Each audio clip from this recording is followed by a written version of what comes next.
আল্লাহ পাক রব্বুল আলামিন এরপরে জানিয়ে দিলেন ইতাইজিল কুরবা, তোমরা আত্মীয়তার সাথে ভালো ব্যবহার করো, সৎ ব্যবহার করো, আত্মীয়তার সম্পর্ক কখনো ছিন্ন করো না।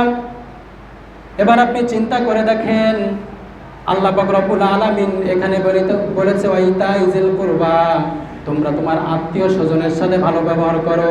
আল্লাহ পাক রব্বুল আলামিন ওখানে বলেছিলেন ইহসান, তোমরা মানুষের সাথে সৎ ব্যবহার করো, আত্মীয় স্বজনের সাথে তোমরা সম্পর্ক বজায় রাখো। আল্লাহ পাক রব্বুল আলামিন ওখানে বলার পরও এখানে আরেকটা পয়েন্ট দিয়েছে, তোমরা আত্মীয় স্বজনের সাথে ভালো ব্যবহার করো, আত্মীয়তার সম্পর্ক কখনো ছিন্ন করো না। তাহলে এবার আপনি চিন্তা করে দেখেন এই আত্মীয়তার সম্পর্ক কত গুরুত্বপূর্ণ, কত গুরুত্বপূর্ণ। এই জন্য আল্লাহ পাক রব্বুল আলামিন একটা আয়াতের ভিতরে দুই জায়গায় আত্মীয়তার সম্পর্কের কথা বলেছেন।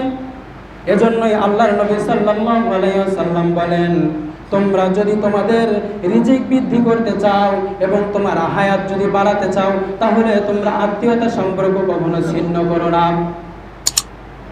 তাহলে এবার বলে, আমাদের সবচেয়ে যে চাওয়া আছে, যে পাওয়া আছে, এটা হলো আপনার আমার কাজ। আমরা দুনিয়াতে বেশি বেশি রিজিক চাই এবং দুনিয়াতে বেশি দিন বাঁচতে চাই, ঠিক না? মানুষ কিন্তু এখন এটাই চায় যে আমরা দুনিয়াতে বেশি দিন বেঁচে থাকবো এবং বেশি বেশি রিজিক যেন আমাদের আয় হয়।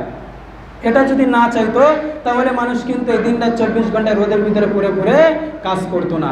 তার মানে মানুষের চাওয়া পাওয়া হলো আমরা দুনিয়াতে বেশি দিন বেঁচে থাকতে চাই এবং বেশি রিজিক উপার্জন করতে চাই।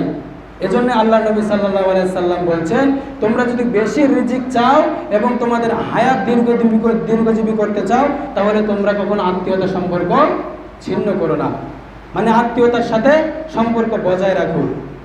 এটা আল্লাহ নবী সাল্লাল্লাহু আলাইহি সাল্লাম বলেছেন।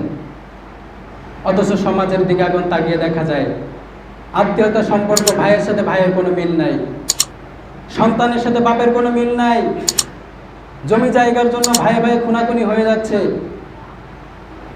ফুপুর জমি ভাই সারা জীবন খেয়ে গেল, ফুপু যখন এসে বলল ভাই আমার জমিটা দাও, তখন ফুপুর সাথে গন্ডগোল শুরু হয়ে গেল।